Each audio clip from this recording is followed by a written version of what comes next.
and welcome back to another video with me, Meoni, for Final Fantasy XIV, and this time I want to talk about what 5.5 has in store for these lovely resistance weapons. So if you were unable to watch the live letter that happened more recently, which was part 63, I did do a summary on that, but basically they talked about the resistance weapon and the final stage leading up to.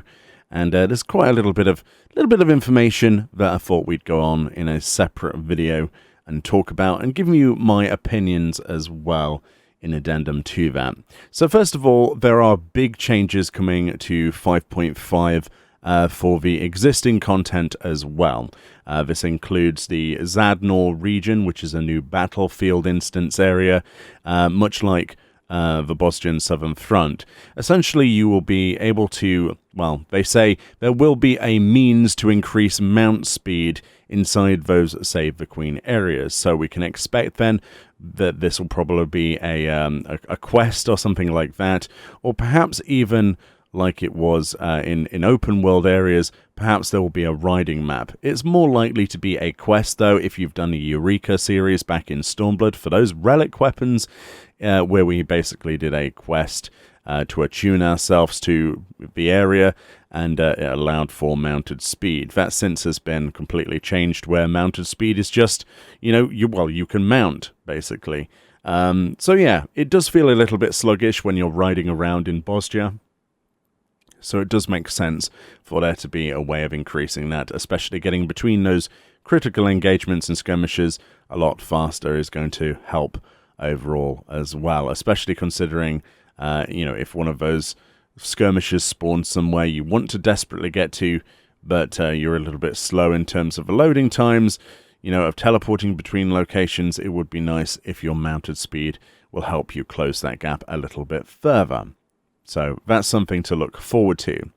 In terms of skirmishes and critical engagements in general, they did say they wanted to adjust those to allow for fewer participants. So if, for example, if you're doing the large-scale ones and they seem pretty hard and they have a lot of health and there's not that many people signing up for a critical engagement, there are two things that happen. A, you wipe horribly because there isn't enough players and it just takes too long and people get sloppy because of the length of the fight. Or B, people just teleport away or leave the instance instantly, or teleport using /return, obviously. That's something that happens quite often. People would rather just not engage the critical engagement and save their metal. So for them to adjust it, basically that means that it will scale to however many people are present within the barrier of that critical engagement, which is pretty good news. So this is future-proofing that we wanted to see, and I was hoping that we would see some future-proofing, because so far the content was looking to be quite reliant on other players into the future.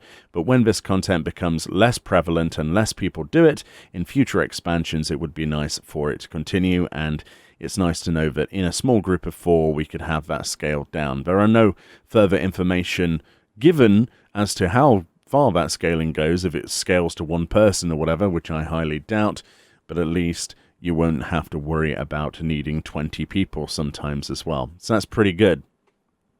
Additionally to that, they say the availability for the large-scale assaults, such as Castrum Lacus Litore and the brand new one that's being added to Zadnor, these will be adjusted. So what they want is more frequent critical engagement assaults. So people have often said, including myself, that Castrum Lacus Litore is a little bit unfortunate because we have to wait, an hour since we get inside of an instance, something like that, before seeing it spawn, and then you've got the RNG of having enough players and the instance still being unlocked, blah, blah, blah, for people to actually want to do it. So this would be better for them to increase the occurrence of those, and I'm looking forward to that, because Castrum Lacus Litore gives 5 loathsomes upon completion, which is the fastest method, in my opinion, of actually getting your loathsome memory stage. Just do 3 of those Lacus Litores and you've got yourself that stage completed, compared to 15 runs of Circus Tower. I know which I'd rather do, and it certainly isn't Crystal Tower instances. So that's pretty good. I'm looking forward to that in a big way. I think that's further future-proofing for sure. The other change to the Bosnia Southern Front is that the jewels that you sometimes get able to queue into. Apparently now your participation will be increased depending on your non-selection previously. So think of it like this. You'll basically get a hidden debuff saying that you were not chosen.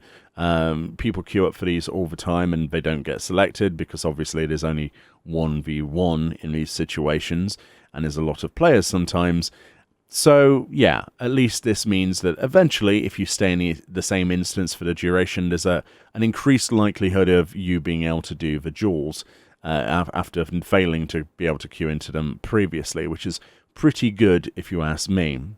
In terms of Delibram Regine, which is the instance, the 24-player normal and the 48-player, in terms of Delibram Regine Savage in particular, which is normally 48 players locked to in terms of scaling, this will now allow you to be able to queue between 24 and 48 participants. So I'm not really sure how that's going to scale, if that's even going to scale at all. They say they're keeping the difficulty pretty much the same. They're not changing that. But it means that if you don't have 48 participants, you could still technically queue in with 24 plus members. This is going to make it a lot easier, of course, using the Party Finder and obviously certain Discords who, you know, perhaps they haven't got that extra 10 people for one of the nights because of, you know, people already doing it and not wanting to do it again, then they can queue in with a lesser number. Bear in mind, of course, there are lots of new lost actions added in 5.55 itself. And as a result of that, Square Enix do say that they overall think it will be easier. Additionally, there will be ranks up to level 25 in the new area. The resistance rank cap goes up to 25 from 15 in Zadnor, so that's pretty good. It's not capped at 15. They also talk about how essentially once you hit rank 25, you will actually have further content beyond that.